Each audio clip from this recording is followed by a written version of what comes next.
जो बच्चे केवल पढ़ना जानते हैं, मेहनत करना जानते हैं, जो बच्चे केवल मेहनत करना जानते हैं, पढ़ना जानते हैं कि हमें कुछ भी हो जाए हमें पढ़ना है, जो बच्चे चाहे स्कूल पढ़े चाहे कोचिंग पढ़े उसके बावजूद अपना समय दे रहे हैं घर पे 5-5 घंटे पढ़ने के लिए, और ये उन बच्चों के लिए है जो कहते हैं कि सर हमें कोचिंग स्कूल से समय ही नहीं मिलता, 2-2.5 घंटे मिलता है, तो ये उनके लिए है।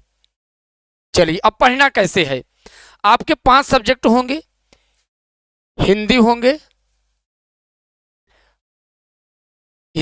फिजिक्स होगा, केमिस्ट्री होगा और इंग्लिश होगा। हिंदी होगा, फिजिक्स होगा, केमिस्ट्री होगा, इंग्लिश होगा, और इसके साथ साथ जो बच्चे बायोलॉजी के होंगे उनका बायो होगा, जो बच्चे मैथ के होंगे उनका मैथ होगा। तो हम यहाँ पे लिख दे रहे हैं बायोलॉजी। ठीक, अब ये चीज आप ध्यान रखिए, ये 5 सब्जेक्ट हैं आपके। देखिए आप सब कुछ भूल जाइए, आपने क्या पढ़ा क्या नहीं, जो हम बता रहे हैं आपको इतना ध्यान में रखना है, सब कुछ आप भूल जाइए, बिल्कुल एकदम दिमाग एकदम खाली कर लीजिए। जैसे आप का मोबाइल या कंप्यूटर जब पूरा एकदम लोड हो जाता है आपका, आप देखते होंगे मोबाइल में जब आपका पूरा एकदम वीडियो भर जाता है, फोटो भर जाता है, तो आप उसे खाली करते हैं, हल्का हो जाता है, वैसे आप दिमाग से आप सब कुछ निकाल दीजिए। जो हम बता रहे हैं उससे आपको ध्यान में रखना है। ये 5 सब्जेक्ट हैं मित्रों आपके, कितने 5 सब्जेक्ट हैं। 5 सब्जेक्ट में आपको सभी के लिए आधे घंटे समय निकालना है, सभी के लिए आधे घंटे। ये उन बच्चों के लिए बता रहे हैं जो केवल मात्र 2.5 घंटे समय देना चाहते हैं। सोचिए पहले 2.5 घंटे, ये उनके लिए। आप हिंदी के लिए आधा घंटा समय दीजिए, फिजिक्स के लिए आप आधा घंटा समय दीजिए, केमिस्ट्री के लिए आप आधा घंटा समय दीजिए, इंग्लिश के लिए आप आधा घंटा समय दीजिए, बायोलॉजी के लिए आप आधा घंटा समय दीजिए। आपको इतना ही देना है। अब आप पढ़ना कैसे जरा आप ध्यान दीजिए। हम आपको एक एग्जाम्पल दे रहे हैं। आप सुबह सुबह पेपर पढ़ते हैं, आप कोई कहानियां पढ़ते हैं, आप पेपर पढ़ते हैं, आप फिल्म देखते हैं। आप आधे घंटे की फिल्म में आप देखते होंगे तो आप तुरंत आप उसकी स्टोरी बता देते होंगे। आधे घंटे आप देखे पूरी स्टोरी बता दिए, आधे घंटे आप पेपर पढ़े आप पूरी स्टोरी बता दिए, आधे घंटे ही आप किसी की बकवास सुनते हो आप उसकी भी पूरी स्टोरी बता देते हैं। जरा आप समझिए, हम केवल आपको आधे घंटे समय मांग रहे हैं। आपको आधे घंटे पढ़ना कैसे जरा आप समझिए। आधे घंटे आपको मित्रों पढ़ना कैसे है जरा आप समझिए। जैसे आप पेपर पढ़ते हैं आधे घंटे, वैसे आपको डेली रूटीन बना के आधे घंटे हिंदी पढ़ना है। क्या पढ़ना? हिंदी पढ़ना। क्या है? सबसे पहले आप देखिए लेखक परिचय, कवि परिचय और जीवन परिचय वगैरह होगा, निबंध होगा, सोरठा दोहा होगा जैसे, और कर्ण पर है और पंचलाइट वगैरह होता है। हिंदी में गद्यांश पद्यांश होता है। अब आप मित्रों बताइए इसके अतिरिक्त कुछ हिंदी में होता है क्या? आप डेली अगर आधे घंटे लेखक के लिए आप समय निकालिए, जैसे आप पेपर पढ़ते हैं ना, वैसे आप एक कहानी के तौर पे आप पढ़ेंगे तो माँ कसम बता रहे हैं आपको 95% लाने से कोई रोक नहीं सकता। 95, ध्यान दीजिएगा। पढ़ना कैसे है ये सबसे बड़ा आपको जरूरी है। जैसे आप कहानी पढ़ते हैं, कहानियों की तरह कोई सुनते हैं, वैसे आपको हिंदी पढ़ना है आधे घंटे।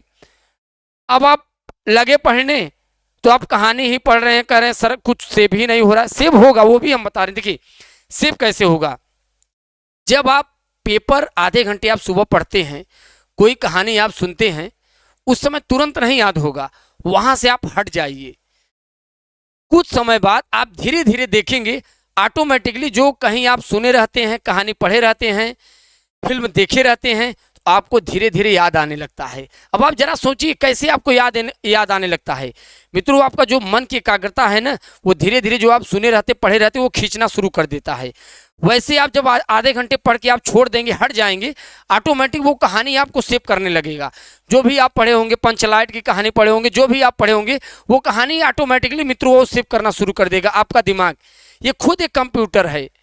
बस ऐसे ही आपको हिंदी पढ़ना है। पर डे आधे घंटे आप कहानी के जैसे पढ़िए। जैसे आप मान लीजिए आप जयशंकर प्रसाद का आप जीवन परिचय आप उठा लीजिए, जयशंकर प्रसाद के बारे में आप पढ़ लीजिए।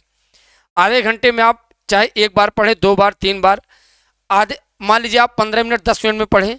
थोड़ा आप सोच लीजिए कि हमने जयशंकर प्रसाद के बारे में पढ़ा क्या। सोच लिए, फिर आप उसे पढ़ लीजिए। दोबारा नहीं पढ़ना है।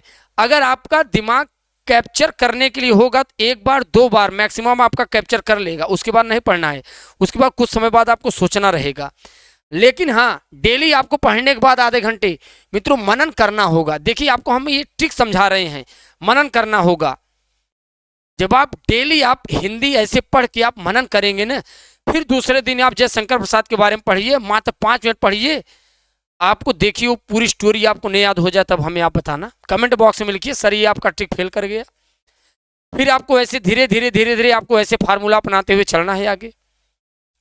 एज इट इज आपको फिजिक्स में लगाना है, केमिस्ट्री में लगाना है, इंग्लिश में लगाना है, बायोलॉजी में लगाना है। एज इट इज, बिल्कुल एकदम एज इट इज आपको इन सब में लगाना है। सभी में महत्वपूर्ण टॉपिक आपको उठाना है, महत्वपूर्ण जो सबसे इंपॉर्टेंट होते हैं, बोर्ड एग्जाम में पूछे जाते हैं। अब आप बताइए, कोई आपको 95% लाने से क्या कोई रोक सकता है क्या? बस आपको प्रैक्टिस करना है डेली। डेली आपको 1 2 पेज 3 पेज 4 पेज लिखना है, अभ्यास करना है। कुछ बच्चों का दिमाग ऐसा होता है एक ही बार में कैप्चर कर लेते हैं, कुछ बच्चों का दिमाग ऐसा होता है कि लिख लिख के याद करना है, किसी भी तरीके से आपको याद करना है। अब हाँ, कुछ बच्चे ऐसे हैं कहते हैं कि सर हमें 95% नहीं, हमें आप ऐसा ट्रिक बताइए कि जिससे हम 99.99% ला सके। तो उनके लिए 5 घंटे समय है। कितना? 5 आवर समय देना है मित्रों। 5 आवर्स आप समय कैसे देंगे? आप सुबह 4 बजे उठिए, जाड़ा का समय चल रहा है, हम आपको कह रहे हैं आप 5 बजे उठिए। 5 बजे उठने के बाद अगर आप मित्रों देखिए, अगर आप 4 बजे सुबह आप उठते हैं, देखिए ये जो 4 बजे का टाइमिंग होता है ना, ये ब्रह्म मुहूर्त का टाइमिंग होता है।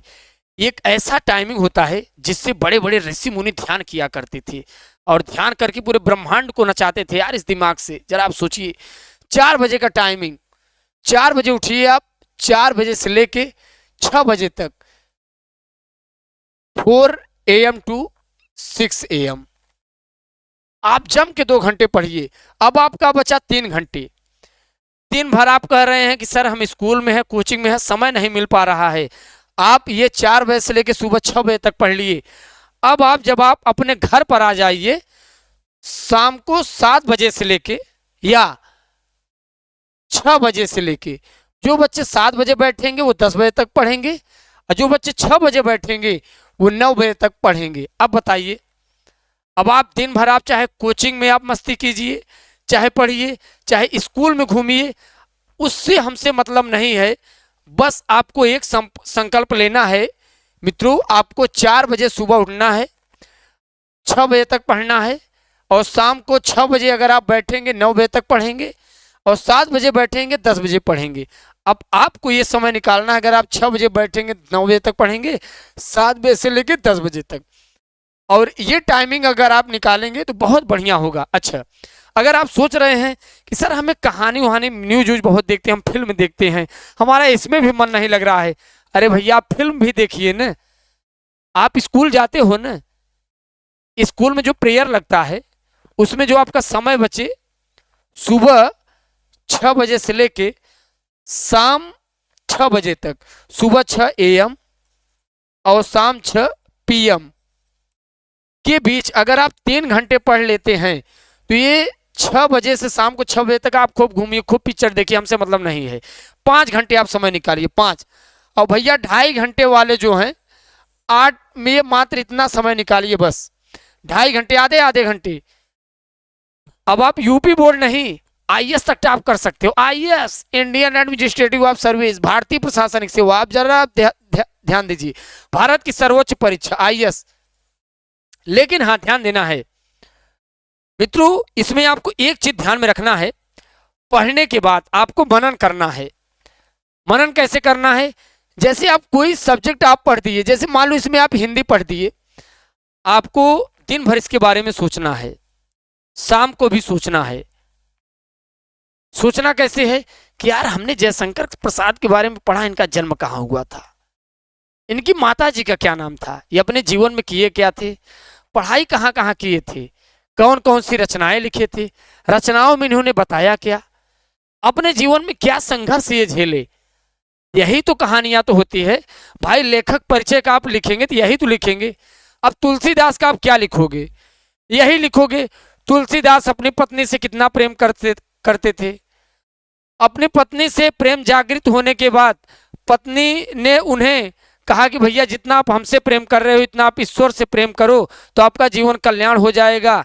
तो लगे भगवान से प्रेम करने। उसके बाद उन्हें ज्ञान प्राप्त हुआ, पूरी वो कहानियां लिख डाले, पता नहीं कितने क्या क्या वेद लिख डाले तुलसीदास।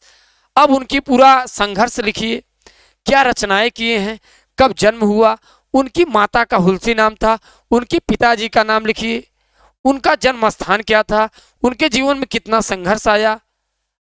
जब अपने घर से निकले अपनी पत्नी के पास पहुंचे तो बीच में नदी, कौन सी नदी क्रॉस किए, वहां जब नदी क्रॉस किए तो नदी में किसका पूंछ पकड़ गया, किसे पकड़ के किस पे बैठ के नदी क्रॉस की, यही तो पूछा जाता है। अब अगर भैया ये भी नहीं पढ़ पाओगे, कह रहे हो गुरुजी हमें ये भी नहीं आ रहा है, तब आप बताइए आप कर क्या सकते हो। अगर आप इतना सोच सकते हैं कि गुरुजी हम कुछ नहीं कर पाएंगे, इतना सोच रहे हो ना, इतना सोच रहे हो तो कुछ दिमाग ही लगा के सोच रहे हो। वही दिमाग आपको इस सब्जेक्ट में लगाना है, 5 सब्जेक्ट। ये हमने 5 घंटे आपसे समय मांगा। वो बच्चे जो टॉपर होना चाहते हैं, जो कहते हैं हम बहुत पढ़ते हैं, और ये हमने 2.5 घंटे उन बच्चों से समय मांगा जिनका दिमाग बहुत फास्ट है, कैचिंग पावर है। आधे आधे घंटे आप समय दीजिए, मनन कीजिए, कुछ मत कीजिए। पढ़ना कैसे आपको ठीक बता रहे हैं। केमिस्ट्री उठाओ, केमिस्ट्री में आप बताइए बिलियन चैप्टर में क्या है। बिलियन में है संतृप्त बिलियन, असंतृप्त बिलियन, बिलियन के प्रकार क्या है, मोलरता, नार्मलता और